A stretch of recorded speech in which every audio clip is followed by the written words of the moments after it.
Hello and welcome to the Video Shaman podcast. My name is Alex Lipton and I'm here to broadcast with you live. My first podcast, I'll be uploading this to Spotify. You can also find the podcast on YouTube. You can follow me on TikTok at Secret Wizard Shaman.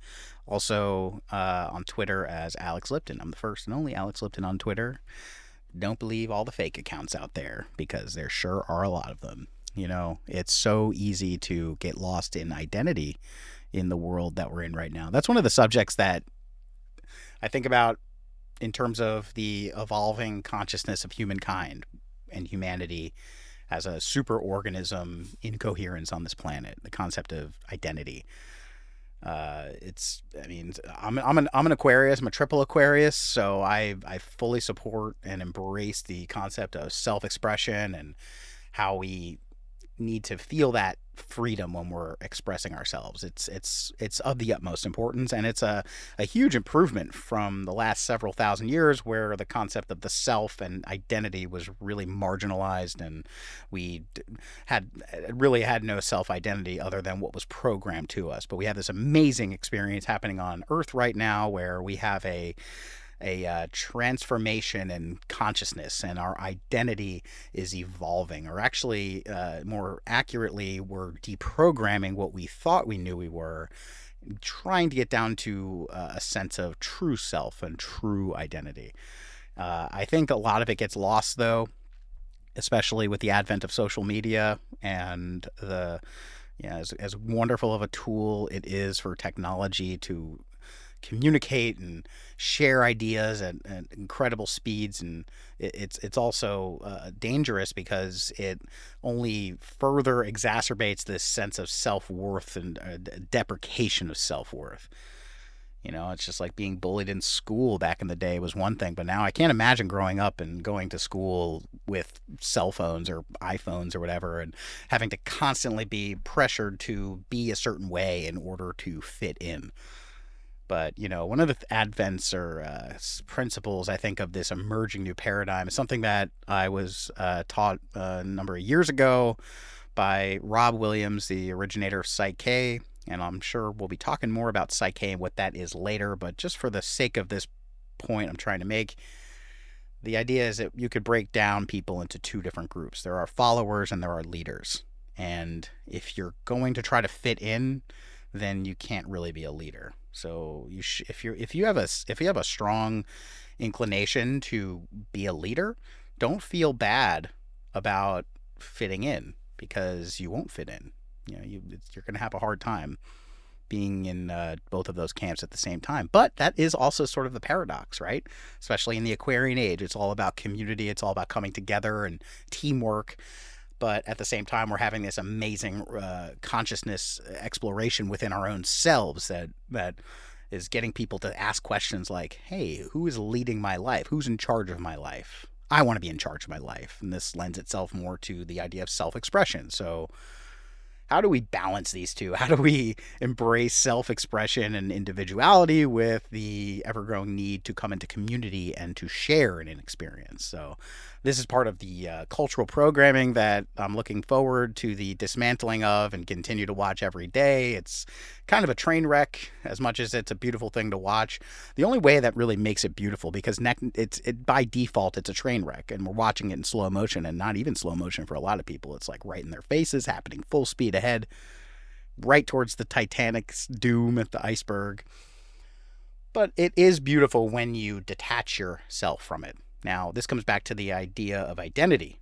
Identity is, you know, like it's like an onion that we're peeling away these layers to get down to the bottom, get down to the center of what this is. And we're really going through this incredible redefinition process of who we are as individuals, as human beings, as a community, as spiritual beings, you know, or as meaningless beings. We're having this complete transformation in our understanding of who we are, and it's a wonderful thing when you detach yourself from it, because once you detach yourself from it, you start to become, or at least go down the journey of becoming a force of just pure observation. this is really what is at the core of our human experience. Like they say, it's one of those cliche things that we are not human beings having a spiritual experience. We are actually spiritual beings having a human experience. So what is a spiritual being? What defines that? What are the pronouns of a spiritual being? I think that's a funny, hypothetical, rhetorical question, because in my opinion, I don't think there are really pronouns when it comes to that. When it comes to the thing that unites every single human being on the planet, that's the one we're being, in my opinion, being distracted from. We're being distracted from our true identity as spiritual beings, and really being hyper fixated and distracted into our human expression. And it's part of the healing process. So again, as part of the Aquarian age and the advent of this radical transformation from one form into the next, from a culture of believing and having faith into a culture of knowing and trusting. Like there's and also moving from a sense of personal relationships and beliefs and into more of a community group minded expression of itself. So, anyway, I think one of my qualms with the whole culture war that's happening, and or at least how people perceive it, especially when it comes to human identity, I think we're just missing out on the true nature of things. We need to be focusing on the things that unite us, as opposed to the things that divide us. Because sure, there are tons of things that if we want to look for it, we will see it. There are plenty of things that will divide us, and because that's part of the nature of the illusion of separation. I've talked about this before. This concept of the illusion of separation. Everything can be broken down into two. And I really, like, on a spiritual level, that's what it is. If you look at the ancient symbol of a yin yang, you have the light and the dark, and you have a battery, for example. If you, whatever pronouns you choose, whatever identity you want to embrace, if you look at a battery, there are two poles to a battery. There's a positive and a negative. And it's immoral or amoral. It's, which side of the battery is the bad side of the battery, or the right side of the battery. There is no good or bad or right or wrong side of the battery, because the whole nature of a battery is that both of the polarities are in some sort of singularity. When you have the two of them together, that creates the electromagnetic field and the energy necessary to power whatever object you have for this battery to, be a functional battery. So what are you saying, man? Are you saying that we're all batteries? Well, in a way we are. There's that scene from the movie The Matrix where Morpheus is breaking down the whole illusion of the Matrix to Neo right after he comes back into the construct of, the loading room of the simulation. And it's kind of like a negative concept that we're being manipulated and our energy is being exploited for something that we're not truly aware of. That, I think, is the root of what we're dealing with here, in my opinion, when it comes to the distractions that are very prevalent right now. We need to be focusing on the coming together, recognizing the polarity, recognizing that there is a purpose to this illusion of separation. There is a purpose to it. We're not necessarily, I don't think we should, it's the best possible action for ourselves to embrace this polarity even further, but we do need to acknowledge it. That is a necessary part of life. But really, it's about the wholeness. It's about the unity. It's about coming together in consciousness, in love. Really, love is the force that, like from Star Wars, that binds the universe together. So we could put all this stuff together, and just as a little prelude to some of the things I'd like to talk about in this particular podcast, which the subject is the cult of politics, or political cults. But before we get into that, I just want to thank everybody for listening, for watching right now. You can follow on Spotify or YouTube. You can follow me on Twitter. You can follow me on TikTok, and we'll have shorter little clips of this whole thing on TikTok and Instagram. But I think that ultimately the world that we're living in right now is going through some sort of healing process. And also during healing, sometimes we may experience pain. Rehashing old traumas. And I think the original trauma that we have as human beings, or in this experience of like humanity and civilization, is that we see ourselves as separate from, our source, separate from each other, separate from nature. You know, positive is separate from negative, light is separate from dark. Everything gets broken down to this. Even men are separate from women. And there's plenty of things in our environment that reinforce this illusion. And I think we've just been, we've been really caught up in this for good enough reason, because we have to go through, we have to understand the problem before we can truly heal from it. But what I would argue, and also encourage people, I would argue that there are people, and let's be more specific. Let's just say corporations. There are groups of people that defer their responsibility to a higher power, which is some sort of structure of an agenda that's not necessarily human. Even though corporations are legally considered humans in court, they're not really humans. Because CEOs can be replaced, and oftentimes decisions are being made not for the betterment of the people, they're being made for profit motives. So with that being said, I think there are corporate agendas, to put it very, mildly, that are capitalizing and exploiting this illusion of separation that we find ourselves in, and really just encouraging it. There is a saying, you've heard of it, it's divide and conquer. If you were interested in conquering and taking over the world, or, a corporation or whatever, the best mode of attack is to get inside the heads of the people and divide them. Get them to see each other as the enemy.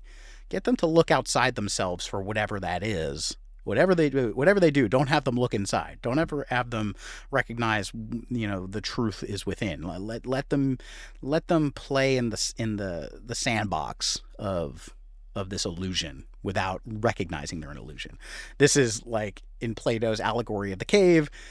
If you've heard about this, it's these people, this story of people inside of a cave, and all they're seeing is shadows up on the wall from the light that's being emitted from outside, and this fire, this kind of like play of, this is all they see. It's just the shadows on the wall.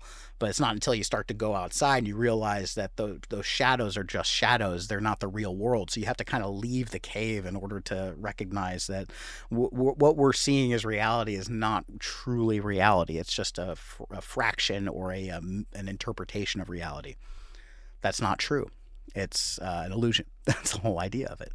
So I just think that there are people out there that would like to have us see each other as separate and really own our separateness. I think this is one of the biggest mistakes we could make as sovereign spiritual beings on this planet, is to own the separation. Alex, but you just said, there's a positive side to recognizing and acknowledging the illusion. So how could you say that, it's bad to own the illusion? Well, I think it's fair and balanced up to an extent before it goes out of balance. Balance is one of the keys here. We need to recognize that this is an illusion, but let's not believe in it so much. Let's really, if we're being presented two choices, this or that, you have to start to recognize, wait a minute, before I make this choice, is either answer going to benefit me? Is it going to benefit the community? Is the answer something that is already predetermined, that whatever the answer is that I choose, it really wasn't my choice at all? This is kind of the philosophy, even in the movie The Matrix. It's all about choice and like making the choice, and is there free will? Well, I think when we buy into the illusion so much so that we start to fight back against the illusion. If you start fighting the illusion, that's when we lose. That's when things go out of balance. Like a Chinese finger trap. The more you try to fight the trap and get out of it, the harder it's going to lock into your fingers. So you have to relax. You have to let go. So you recognize, acknowledge it's an illusion, but also at the same time recognize, okay, what is the purpose of this illusion? And by and large, the problem comes down to fighting each other. We are all one human family. We have lost touch with that, but that is true. Every single human being, no matter how you look, no matter how you talk, no matter what you believe, no matter what you identify as, and no, like, or even like whatever clothes you wear, doesn't matter. We are all breathing the same air. We are all eating, some more than others. We all have a heartbeat, maybe except for Dick Cheney, but let's not be mean to Dick Cheney. But there are things that unite us all as human beings that are very simple, fundamental things that we rely on. That's really what we got to get to the heart at if we're going to get out of this situation. Now, it's a big time moment to break free of the illusion. And really, it's kind of like Inception too. In the movie Inception, there's this great concept of dreams within dreams. So even in the Matrix, when he wakes up from the dream world, there is the presumed real world. So there's again this dichotomy between one thing and the other thing. It always comes down to the two. That's a real important thing to recognize. Like scales, there's two sides of a scale. But in the movie Inception, the dreams within dreams aspect gets you to start thinking that even when you think you're awake, even when you think you have broken free of the illusion and you have crossed a threshold, so to speak,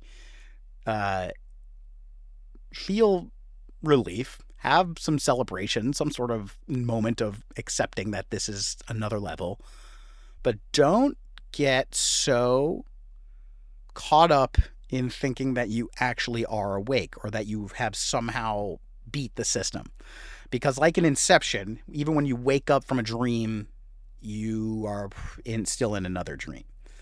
So this is the whole thing. Even with dreaming, I'm sure you might have experienced this. If you've had a dream and you wake up and you get up and you're walking around, and then all of a sudden you realize you're in another dream and you wake up again. So it's like, and for me, that sometimes is a nightmare. If you want to wake up from a nightmare and then you're still in the dream, the big trick is like actually believing that you're awake. You have to understand what waking and sleeping are, because even though you're awoken from the sleep aspect, you're not dreaming anymore. That doesn't mean that being asleep was bad and that you're in the good place now. See, a lot of this stuff gets caught up in morality and belief systems, but it's like when you start to break free of the illusion of separation, that no matter what these two choices are, they are not going to really determine anything. That gives you maybe a sense of choice, but that's not real freedom. Real freedom is understanding the balance of these two things, these two primordial forces. And I think that's really what it comes down to is coming together, recognizing that just because somebody chose something different than you doesn't mean that they're wrong or they're different, because in the cosmic reality, we are all one, and that other person doing something different is just you in another experience. Because if you were that person going through this thing, that's what you would be. So all the people out there that you find differences with, or you consider to be allies or enemies, even enemies more specifically, we have to really learn something called compassion and forgiveness and altruism. These are characteristics of real humanity.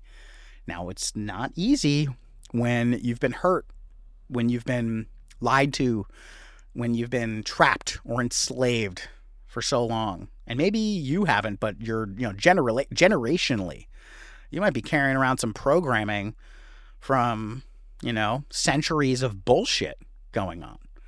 And hey, it's like a lot of this is happening unconsciously, but we are, there's this drive to fight the system or fight each other or get vengeance.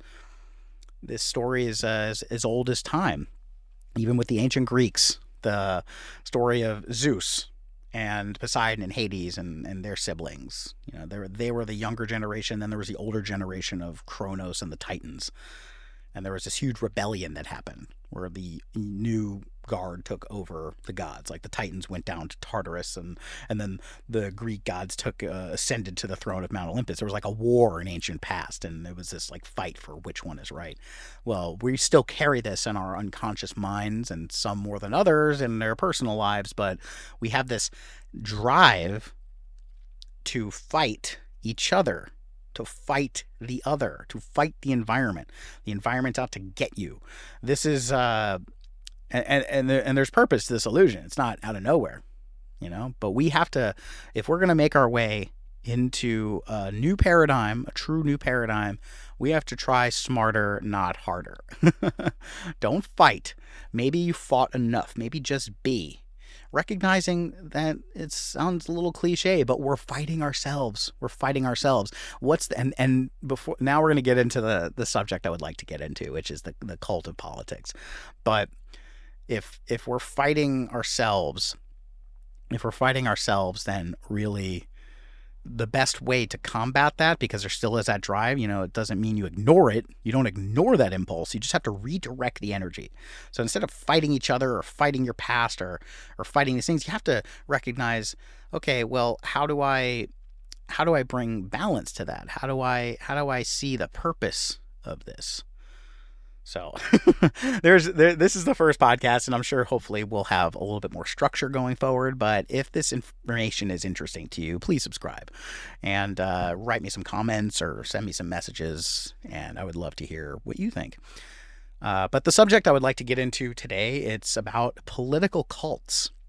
This is something I've been thinking about a lot, especially as the presidential race for the United States is underway, and everything is democracy is under threat. Our great existential crisis, and Donald Trump, and DeSantis, vaccines, and no, the war in Ukraine, the economy. Everything's so crazy right now. But the whole idea of politics, what I can't help but think now is that they're not what they seem to be. These political parties, specifically the Republican Party and the Democratic Party. Now, I just led in with this whole story about choice and the difference of choice, recognizing there's a polarity that's there for a reason, that they are different from each other, but they also complete each other in some sense, and you have to break free of that illusion if you're going to evolve your understanding. So when it comes to the same dichotomy that we are forced into choosing, red pill, blue pill, ladies and gentlemen, you have the Republican Party and the Democratic Party. Which choice will you make? It will determine the course of America. Democracy is at stake. Oh, the children. Oh, the war. Like, it's just everything is on the line, and depending on what choice you make, it could make all the difference in the world. Like, this is where I start to think about cults because I've studied cults for a long time. And, you know, when I first heard about them at a young age, you hear things about like Jonestown and Heaven's Gate and Waco and even Scientology. But then you start to open your mind a little bit more and like look at religions, you know, like, hey, Christianity or Judaism, Islam, Buddhism, you know, like a lot of, I like what Joe Rogan said. Joe Rogan said that, I might mess this up, but it was the big difference between cults and religion is that a cult has a very charismatic leader who guides a group of people to do all sorts of things, and it could be completely outside the norm of your day-to-day lives. And the only difference between that and religion is that guy is dead. So I thought that was kind of funny. When I think about cults, or I used to think about cults, I would always imagine a very charismatic leader who oftentimes when you see videos or hear reports about them, they are, to your perception, they are clearly deranged. They're clearly fanatical, but they're charismatic. And the people that end up in these cults are usually just like idiots. Like, who would actually fall for this crap? This is the perception of cults in a lot of people's minds, is that it's like, well, I wouldn't find myself in a cult. No. That is for feeble-minded, weak people. And of course, you know, it's like so obvious when you look at it from the outside. The cult leader is clearly misleading these people if they could only see what I see. But, you know, they're just idiots. It's this kind of like dismissal of the human condition, I think. You know, when I started looking into cults, especially Jonestown, this was the one that I opened my eyes about it, was that the people that signed up for Jonestown before Jonestown happened, and the people that were with Jones in the beginning, they were not idiots. If you were to look at the early footage of these people gathering back in the like late 50s, early 60s, it was actually a pretty magical experience. There were intellectuals, there were people from all races, there were all different creeds coming together and sharing in a community, and even the things that Jones was saying was just like, you know, there was nothing. It seemed harmless. In fact, it seemed very positive. I think this is how a lot of cults start.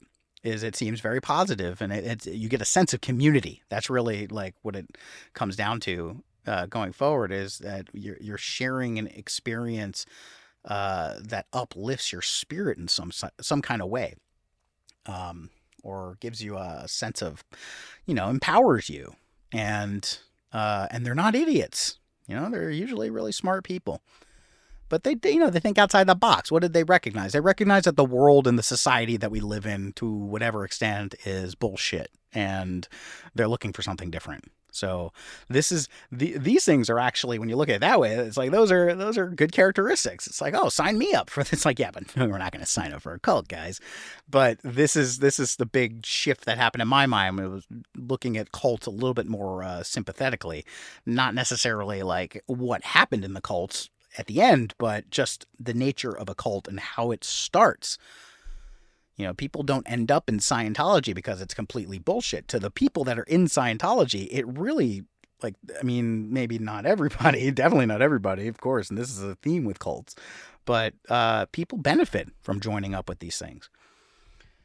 So it's when I started to look at politics a little bit differently, I'm going to just break it down like this. I'm going to tell you how it is. The Republican Party and the Democratic Party are both disguised as political parties. They talk about politics, talk about the economy. They're running for office, and they're involved in legislation and all that stuff. But what I'm trying to tell you is that they're actually cults. Now, it's very obvious to me when you look at the Republican Party that it's a cult, and the Democratic Party might not be as easy for some people to see, maybe not others. But let's break it down a little bit. The Republican Party is a cult of Jesus. It's a Jesus cult. It's a Christian-oriented cult. This definitely attributes itself to why abortion is a no-no from the Republican Party. Because abortion, according to very far-right evangelical Christian, basically most Christians don't believe in abortion because that is murder and it's God's children and humans don't have a right. So there's a religious component to abortion. It's not a my body, my choice situation. It's like that my body, my choice is conveniently switched depending on political views, which lends itself more to why I think they're religious cults. Republican Party is a cult of Jesus, and some of the things that the Republicans will say oftentimes is that America was founded as a Christian nation. Well, let's just break that down. That is completely false.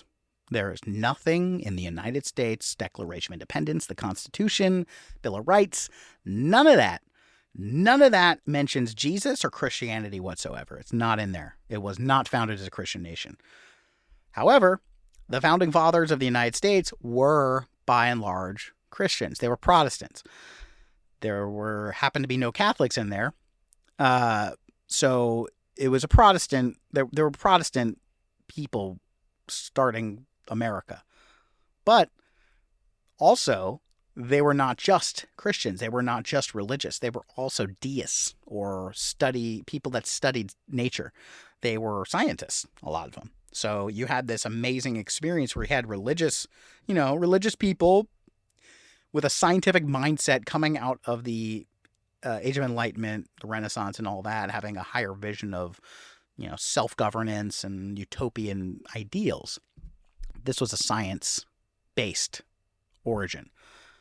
But I think, another, glimpse into the theme here about balance is that one of the things that I think personally allowed the United States to be founded in the way it was is because there was some sort of balance between science and spirituality.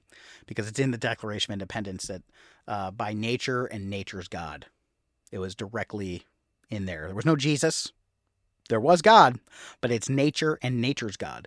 Because the idea of the deists was that if they studied nature and they learned how nature worked, then they would have a better understanding about what God really is and the purpose of our experience here. So these forces of nature and God were interwoven. And this is a really important fact for people to understand, too, to dispel the cult belief from the Republican Party that this was a Christian nation. Also, completely false again, just have to say that. But the United States was founded based on the observations that the early colonizers and the founding fathers had of the Native American nations that existed in North America at the time. Now, notice I didn't say tribes. These were nations. They are completely downplayed in terms of their prevalence, in terms of their size, how advanced they were. There was a massive civilization of Native Americans here, and they weren't all the same. They shared very similar belief systems across the board, but they're not like, it's just like the Native Americans. Just like I could say in Europe, it's like, oh, the Europeans, but the Germans might be different from the British. So it was very similar. It's not the noble savage concept necessarily that you might think, like just a bunch of hunter-gatherers. They actually had technology, they had laws. And in fact, the Iroquois Nation in upstate New York, that is what the original basis of the United States system of government was based on. The Iroquois Nation had what we would consider to be a House of Representatives and a Senate, and an elected leader, representatives for the group. But here's one of the big differences between the Iroquois Nation and the United States of America when it was founded. When you had the House of Representatives, so you have this, depending on, which nation within the group would send representatives, and each one of them would represent the larger group. But instead of the Senate, which of course is more powerful than the House of Representatives, the Senate was referred to as the Council of Grandmothers. The grandmothers were the elder women that, when they got together, had a real true sense of what the community needed. They would make decisions upon not just who was the strongest or who was the toughest. They would make decisions on who would be a great leader as like a father figure, not just the strongest guy in the room. So big time decisions were made by the women. And also in some of these places, some of these nations, only women were allowed to vote in these higher level decisions. So we can see right there are two major things that were left out or omitted or just completely ignored from the founding of the United States, because these colonists came over with their European baggage. As much as they had their ideals of what they wanted, they were still living in the program of old Europe, the old world. So this is, again, we have to, it's not about erasing history. It's not about deplatforming. It's about understanding history and recognizing that we shouldn't be blaming individuals as much for the issues going on. We should be blaming or pointing our attention, not just the individual, but to the system, and even more so with the mind. It's like the conscious mind. I decided to do this, and the founding fathers, this is what they wanted to do, but they had a massive subconscious program running.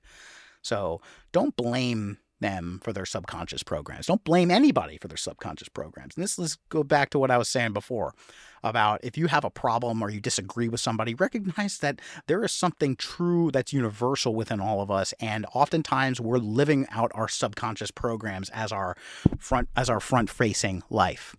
It was Yeshua Ben-Hur, or as other people might say, Jesus, said when he was on the cross, in this epic event right before the death of Jesus, he said, "Forgive them, Father, they know not what they do." This is really the important thing to recognize here. Just had to address that because there's such a drive right now to go back in history and just like knock down history completely. Fair enough, coming from the right place in the heart, because there was a lot of fucked up shit that happened in the past. But we gotta remember not to react. We need to stop, be, and assess. Because even in the past, as fucked up as shit was, they got us to where we are right now. And instead of erasing our past, we need to acknowledge our past. Because if we erase the past, then we're going to end up in a place where we really don't want to be, which is truly lost and at the whim of whoever tells us we are. Okay? So, derailed a bit here. This whole podcast is going to be a series of derailing, I think. But anyway, the Republican Party is a cult of Jesus. They believe America was founded as a Christian nation. Not true. And the thing about Christianity, as I was raised as a Roman Catholic, so I know what I'm talking about here, especially in the more hardcore, extreme circumstances of submitting and being a God fearing person and just guilt trips and fear.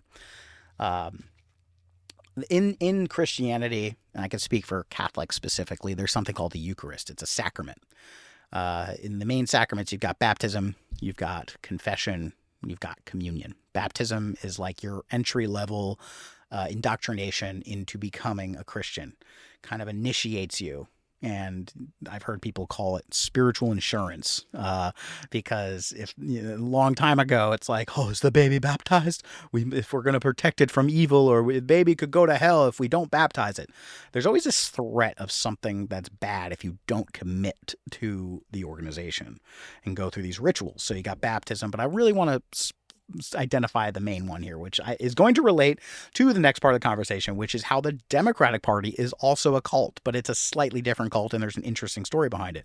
But the Eucharist, the sacrament where you're given a wafer of bread that you're told it's the body of Christ, and you will eat it, and then you will drink wine, which is the blood of Christ. A little weird too, right? Eating flesh and drinking blood. That's a whole other story. We'll do a whole conversation about Christianity at some other point, because there's a lot we need to unpack with that. It's a really interesting story. We do not have the full picture. And anyway, in order to avoid going to hell and to go to heaven, to avoid being a bad person, to be healed, you have to eat the Eucharist. You have to, eat the wafer, the body of Christ, right? So that's perfect. I think that just really identifies like the nature of the cult. You have a completely skewed belief about reality. America's a Christian nation. There's a cult leader, Jesus. Jesus is really in charge. No matter how much these political people on the Republican side want to talk about this, that, or the other thing, you gotta ask, like, who's their allegiance really to? And maybe it's really to money, maybe it's really to greed, but they sure as hell like to promote themselves as being Christians, and Jesus is their Lord. So just look at it that way. And then there's the Eucharist. You take this ritual thing to avoid going to hell, being damned for all eternity. If you want to get to heaven, you eat the wafer, ladies and gentlemen. So, how in the hell is the Democratic Party a cult? Well, interestingly, as we go back to the beginning of this conversation, bringing back the dichotomy, the polarity, the duality, the this and that, the one side versus the other side, the binary nature of the universe, ones and zeros, science is the opposite of spirituality. Or in this case, science is the opposite of religion. And I would argue that science today in our civilization has become more of a religion than actually what science truly is. We're going to call it scientism for this particular conversation. So you've got Republicans as the cult of Jesus and Christianity and religion. And then you've got the Democrats in the cult of science, believing the science. You hear this a lot in the last couple of years. Trust the science, trust the science. Well, I'm going to explain to you why the Democratic Party and the idea of trusting the science and science being a modern day religion to combat Christianity, an age-old battle between the oppressors and the oppressed, is that trusting the science, having faith in the science, is not science. Science and faith do not go together. You do not have faith when it comes to science. If you're really going to be a scientist, you don't act on faith, you don't act on feelings, you act on observations. And the thing is, they're constantly changing. So you might have an Isaac Newton who proves something. He proves something about gravity. And this becomes the foundation of a whole paradigm of scientific materialism and mechanics, of Newtonian mechanics. But then eventually you get another scientist like Albert Einstein who kind of upends the entire thing and adds a whole nother aspect to science. If Albert Einstein was to trust the science and not question the science, then we wouldn't have the field, the theory of relativity. We wouldn't have E equals mc squared. So science is a constantly evolving thing and it has nothing to do with faith. But in our world today, science has become more so a belief system, a dogma. And my Uncle Bruce, he talks a lot about the whole concept of genetic determinism and the primacy of DNA, otherwise known as the central dogma of DNA, which is a program or a story we've been told the whole time. I'm sure kids are still being taught this today, that their lives on a biological level is controlled by their genes. Their genes control their life. Thor, get back. Get back. Sit. Good boy. Thor's here. Genes do not control our lives. Genes are a blueprint, and it is up to us to interpret those blueprints. But the fact is, science was acting, it's literally in the story, a dogma. The dogma of DNA. It's those things shouldn't be going together. There shouldn't be dogma in science. A religious belief. A belief based on religious persuasion. This is where we start to see how science has become a religion in a lot of ways. And the Democratic Party is all about worshiping this religion of science, scientism. And you hear things like Dr. Fauci, who says, if you don't trust me, then you don't trust the science. This is exactly what the church fathers during the Inquisition were saying, during the time, one of the worst times of the Catholic Church. If you don't trust me, then you don't trust God. Therefore, you're a heretic and you will be burned at the stake. This is exactly the same thing. And they're trying to persuade us into thinking science, yes, observation, learning, knowledge, rational thinking, reason, experiments, observations. Let's not get our feelings in, the smart people in the room. But if we're going to be worshiping individuals like they're somehow the arbiters of science, that there's no debate, there will be no debate, then we're not talking about science, ladies and gentlemen. We're talking about dogma. We're talking about religion.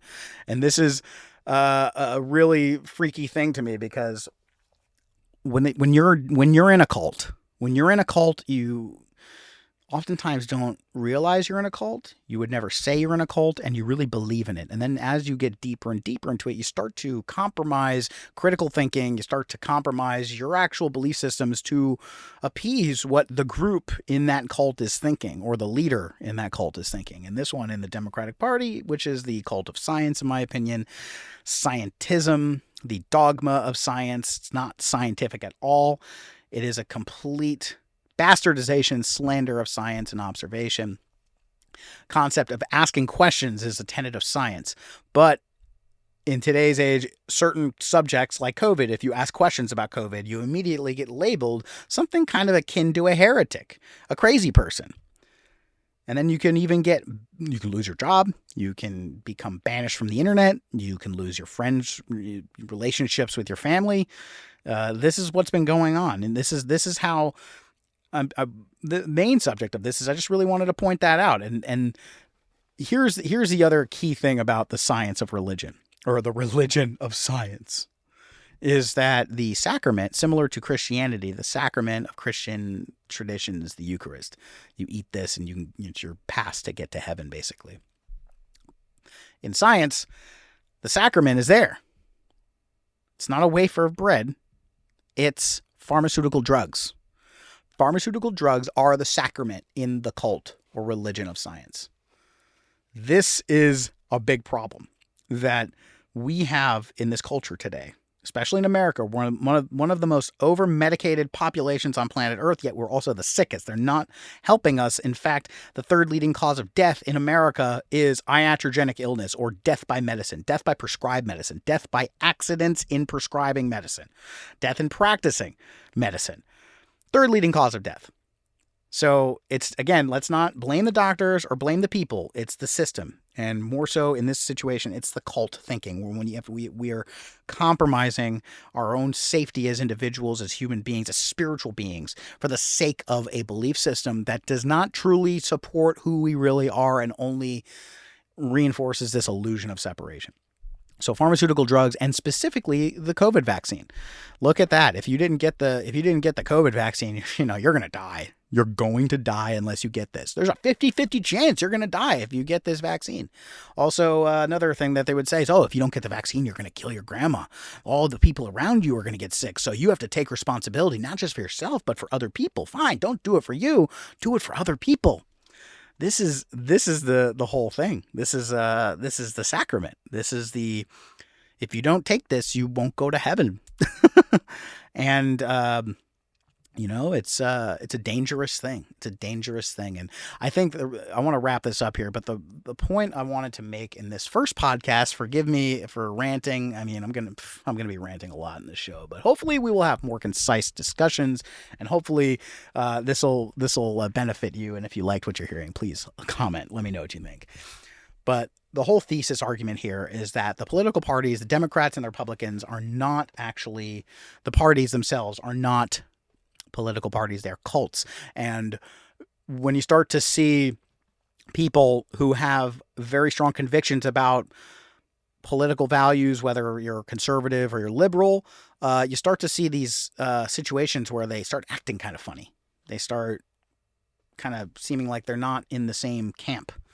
I think if we're really going to heal from the situation right now, we need to recognize that both of these parties do not represent the people.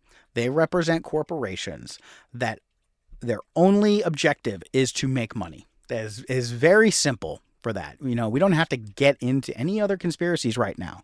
All we need to understand is that the corporations that own both sides of the political argument, or both cults that seem to be at odds with each other. Oh, I'm in this side, so different from this side. Well, there is a group that's hidden to your perception, that's deep within corporate structure, that is controlling both sides of this argument. So I'm not sure exactly what the solution is right now. Thor, come here. No, over here. Thor. It's my dog, Thor. Thor, come here. No, come here. Over here. Good boy. All right, up there.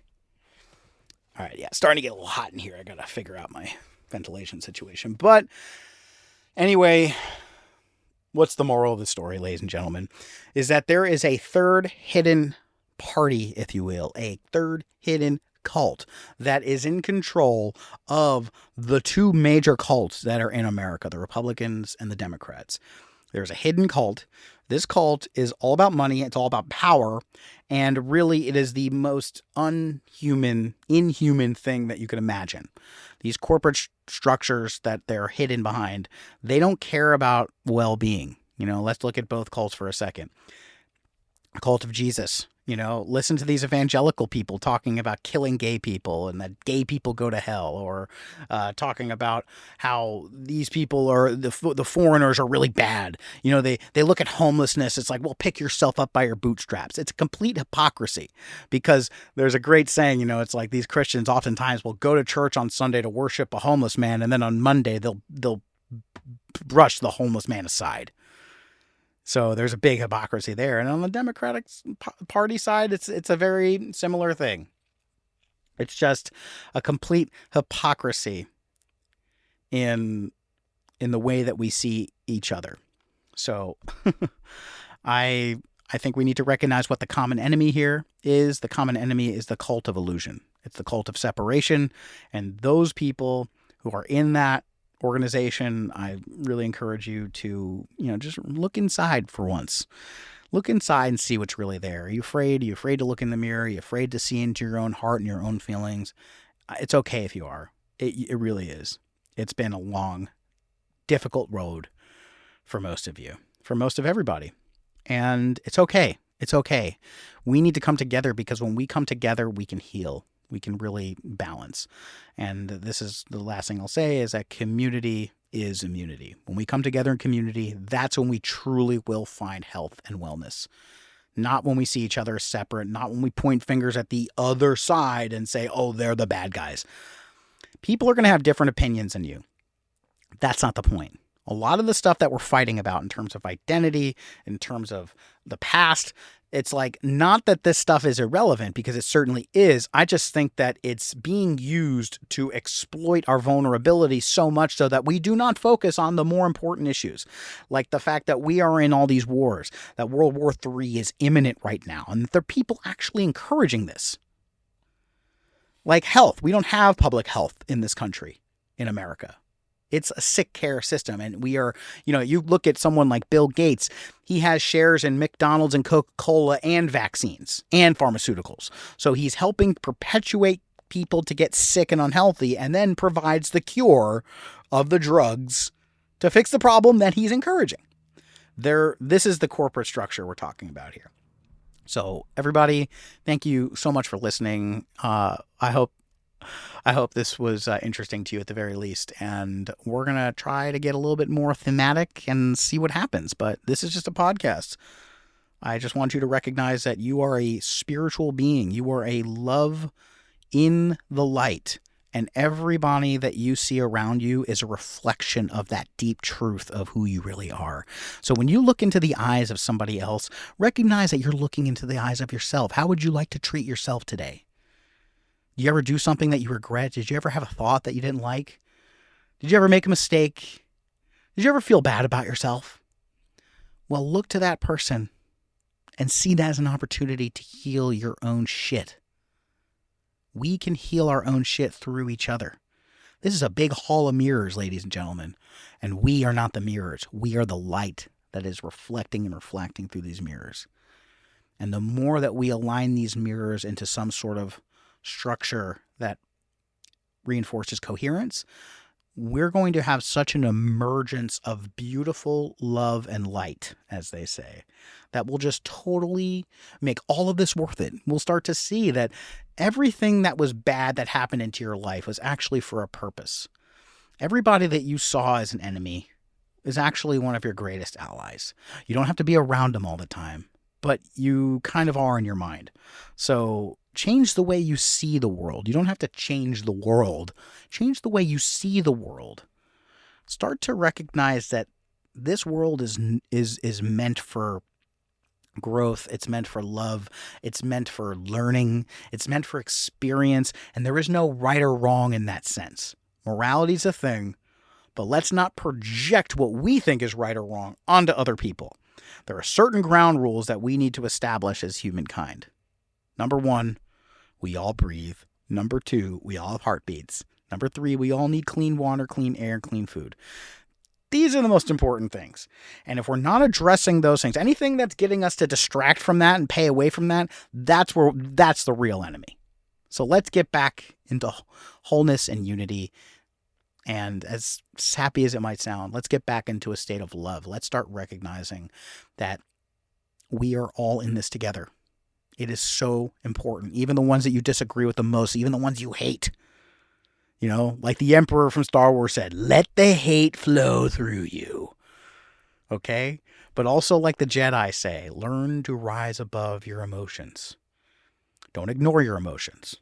Let your emotions be a vehicle to allow higher thinking to evolve. That's the real balance to the Force. That's taking the positive and the negative polarity of the battery and putting it back together and getting the charge we need to play our CDs in our CD player. Do they even make CD players anymore? I don't know. But I will tell you this. It's all about coming back together into wholeness and unity and recognize that we are all in cults, whether we know it or not. Start to ask yourself, what is this cult? Culture. What are we taking for granted? So anyway, could go on forever. I just love all of you. Thank you so much for listening to this point. If you have, I really appreciate you. Like and subscribe. Follow me on Spotify, YouTube, videoshaman.com. And I look forward to talking with you and seeing you next time. Thank you.